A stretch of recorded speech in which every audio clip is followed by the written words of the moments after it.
साथियों नमस्कार। मैं बीके कुशवाहा एडवोकेट। आप देख रहे हैं सम्राट लीगल एसोसिएट्स। साथियों, आज के दौर में चेक बाउंस से संबंधित बहुत से मुकदमे अदालतों में आ रहे हैं। आपको चेक दे दी जाती है और जब आप उसे पेमेंट के लिए बैंक में जमा करते हैं तो पता चलता है कि उसमें पर्याप्त बैलेंस नहीं है या उसका खाता ही बंद है। ऐसी स्थिति में आप क्या करेंगे? तो जो कानूनी प्रक्रिया है ऐसी स्थिति के लिए आइए जानने की कोशिश करते हैं। सबसे पहले तो जिस व्यक्ति के द्वारा आपको चेक दिया गया है आप उससे संपर्क करें और उसको अवगत कराएं कि आपके खाते में पर्याप्त बैलेंस नहीं था, जिससे आपके द्वारा दी गई चेक की अदायगी नहीं हो सकी है।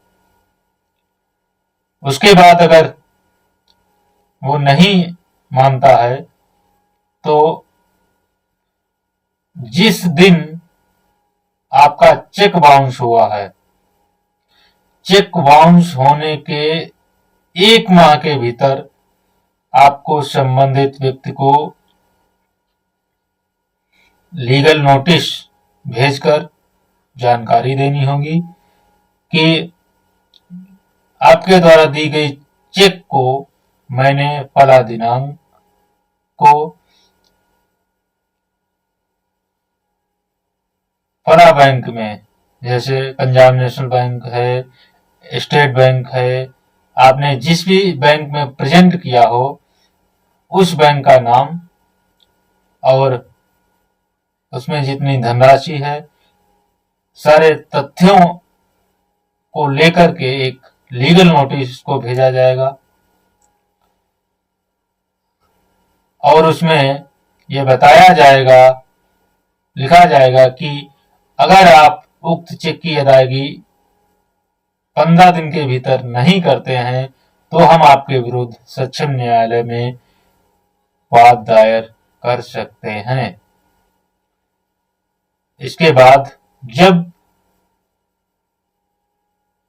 इस लीगल नोटिस को तैयार कर लिया जाता है, फिर जरिए रजिस्टर्ड डाक उसे चेक देने वाले व्यक्ति के नाम व पते पर पोस्ट कर दिया जाता है, जिसके बाद वो उसे प्राप्त होती है। उसके बावजूद भी वो आपका पैसा नहीं देता है, तब आगे की कानूनी प्रक्रिया क्या है आइए जानते हैं।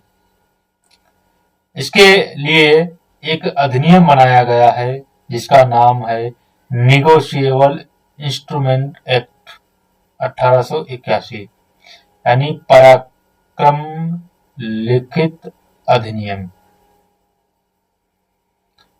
इसके तहत अगर चेक बाउंस होती है और आपने चेक बाउंस जिसने चेक दिया है उस व्यक्ति को 1 माह के अंदर लीगल नोटिस भेजा है और उसने लीगल नोटिस की प्राप्ति के 15 दिन के भीतर आपको पेमेंट नहीं दिया है या आपको कोई जवाब नहीं दिया है, तो आप ऐसे व्यक्ति के विरुद्ध धारा 138 NI act, negotiable instrument act के तहत न्यायालय में वाद दायर कर सकते हैं, जिसमें आपको संबंधित चेक बाउंस की जरूरत पड़ेगी। उसके बाद आपके द्वारा जो चेक आपने लगाई, बाउंस चेक लगाई थी, वो जरूरत पड़ेगी। और जब आप चेक लगाते हैं और पेमेंट नहीं हो पाती है तो जिस बैंक के पास आपने चेक को प्रेजेंट किया था उसके द्वारा आपको रिटर्न मेमो दिया जाता है रिटर्न मेमो में ये लिखा होता है कि किस कारण से चेक का पेमेंट नहीं हो पाया, क्या उस खाते में पर्याप्त धनराशि थी या नहीं थी, या वो खाता बंद था। उस रिटर्न मेमो को भी वाद के साथ, फेरिस्ट के साथ लगाया जाएगा, और जिसके बाद ट्रैकिंग रिपोर्ट जो आपने पोस्ट की थी, कब उसको तामीला हुआ है, और तामीला होने के 15 दिन के बाद आप संबंधित न्यायालय में मुकदमा दायर कर सकते हैं, जिसके बाद जब मुकदमा रजिस्टर्ड होगा, ऐसे मुकदमों को न्यायालय प्रारंभ में विधिक सेवा प्राधिकरण या जिसे कहते हैं सुलह समझौता केंद्र में भेज देता है। अगर वहां ऐसे मुकदमों का आपसी सहमति के आधार पर निराकरण हो जाता है तो संबंधित न्यायालय उक्त मुकदमे में आगे की कार्रवाई नहीं करता है और मुकदमे को समाप्त कर देता है।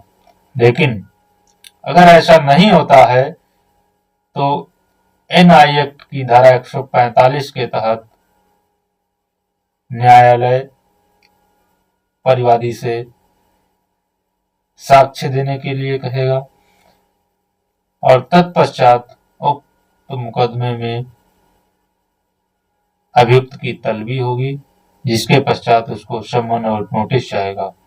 जब वो हाजिर होगा और अपनी जमानत कराएगा तो इसमें प्रावधान किया गया है कि जमानत के समय उसको जमानत तब दी जानी चाहिए जब वह चेक की रकम का 20% पहले जमा कर दे, उसके बाद उसे रेगुलर जमानत दी जानी चाहिए। और इसके अलावा ज्यादातर मुकदमे तो कंपनी से संबंधित होते हैं। आपने कोई लोन एग्रीमेंट कराया है या गाड़ी पर कोई फाइनेंस कराया है और आप उसे अदा नहीं कर पाए हैं और कंपनी ने चेक बाउंस कराकर आपके ऊपर मुकदमा कर दिया है। ऐसे मुकदमों में अगर नोटिस प्राप्त हो तो घबराएं नहीं, संबंधित